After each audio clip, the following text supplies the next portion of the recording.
arah-arahan ekumenik bersama dengan pemerintah, seluruh masyarakat. Sebagai warga bangsa, kita merindukan, kita berpartisipasi aktif terhadap apa yang kita impikan terjadi di negara Republik Indonesia ini, negara yang demokratis, adil dan sejahtera. Ada satu tentu yang menjadi kegelisahan kita, seperti yang disampaikan oleh firman Tuhan pada hari ini tentang ragi orang Farisi. Tentu dalam hal ini ragi dalam petik sebagai simbol kejahatan, simbol dosa, bukan ragi dalam arti yang positif. Ragi orang Farisi, berkali-kali Yesus mengajar tentang ini, memperingatkan murid-muridnya ketika mengajar di hadapan banyak orang, berkerumun begitu banyak orang, dan di situ ada orang-orang Farisi, ada orang-orang Saduki, ada orang-orang Herodes. Sehingga dalam Injil kita mendengar Yesus berkata, ragi orang Farisi, ragi orang Saduki, ragi Herodian. Apa maksudnya Bapak Ibu? Di sini jelas Yesus berkata, waspadalah terhadap ragi, yaitu kemunafikan. Standar ganda, inkonsistensi sudah sejak dahulu dipraktikkan oleh agama-agama di dunia. Dan hingga saat ini saya melihat gereja juga mempraktikkan standar ganda dalam pelayanannya. Inkonsistensi. Yakobus juga membahas ini dalam pasal 2 ayat 1. Hendaklah dalam engkau mengamalkan imanmu, jangan memandang muka. Begitu banyak yang kita temui Bapak Ibu. Saya melihat bahwa kegerakan ini harus dimulai dari gereja. Gereja-gereja di Sumatera Utara, kalau mau melibatkan diri dalam pekerjaan yang besar ini, menjadi berkat bagi semesta, maka jangan ada ragi gereja masa kini. Jangan ada ragi Farisi di dalam gereja. Apa yang saya maksud Bapak Ibu Saudara? Kita berbicara tentang keadilan misalnya, kita menyuarakan keadilan kepada pemerintah, penegak hukum. Namun di dalam gereja sendiri kita mempraktikkan ketidakadilan. Itu adalah standarnya. Itu adalah inkonsistensi. Coba kita melihat program-program gereja kita.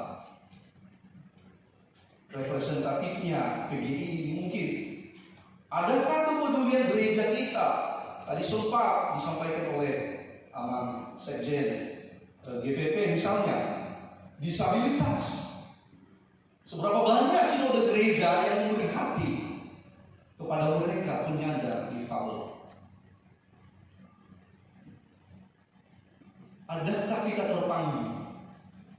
Saya melihat gereja-gereja, ada beberapa gereja saya lihat ada kurikulum CD kepada orang-orang difabel.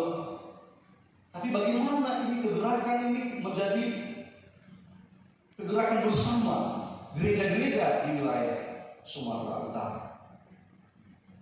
Bagaimana kepedulian kita terhadap anak-anak? Kita selalu berkata tentang generasi. Biarkanlah anak-anak itu datang kepadaku. Namun seberapa persenkah anggaran di gereja kita memberi hati untuk anak-anak?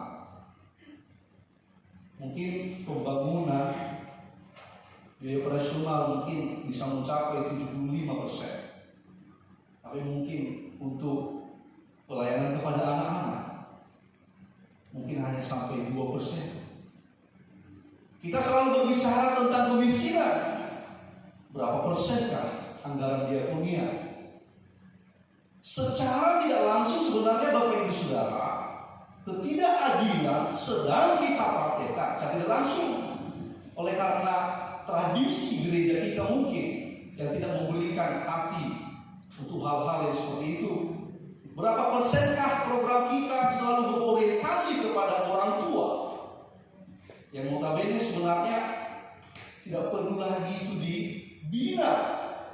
Karena apa? Mereka mereka sudah menjadi generasi yang seharusnya menjadi pembina. Bagaimana kita menggumuli anak-anak kita, kontinuitas gereja ke depan tergantung kepada kita membina anak-anak kita. Itu baru dari sisi keadilan, dari sisi kesejahteraan.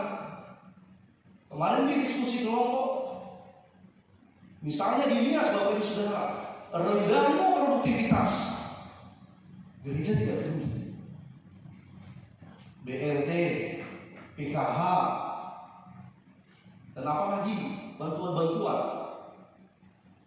Kita seolah-olah juga secara tidak langsung, gereja-gereja selalu dalam kemitraan kepada pemerintah berharap bantuan dan bantuan.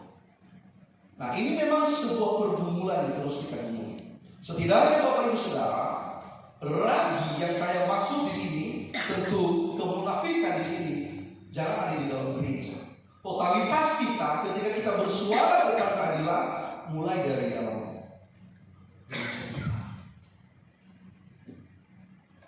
Inklusivitas SDGs Bapak Ibu Saudara 2030 akan berakhir. Sustainable Development Goals 17. Di dalamnya simpulkan bahwa 2030 mestinya dunia ini menjadi rumah bersama. No left behind. No one left behind. Tak satu pun yang ditinggal. Bagaimana gereja-gereja PGI W Sumatera Utara tidak menunjukkan pola eksklusivitas, namun inklusivisme terbuka bagi semua. Bapak Ibu Saudara yang dikasihi Tuhan, mari ragi Farisi janganlah muncul di dalam gereja kita, terlebih-lebih di PGI W Sumatera Utara. Amin. Kiranya ketika kita pulang ke tempat belajar masing-masing, roh kebersamaan program ini biarlah terus bergaul. Karena ketika kita sudah pulang pelayanan, habislah apa yang kita bicarakan hari ini kalau tidak ditindaklanjuti oleh MPH, selesai sudah. Oleh karena itu, teruslah beri hati, teruslah berkarya, teruslah berkarya untuk gereja-gereja Tuhan. Tuhan Yesus memberkati. Bapak Ibu Saudara.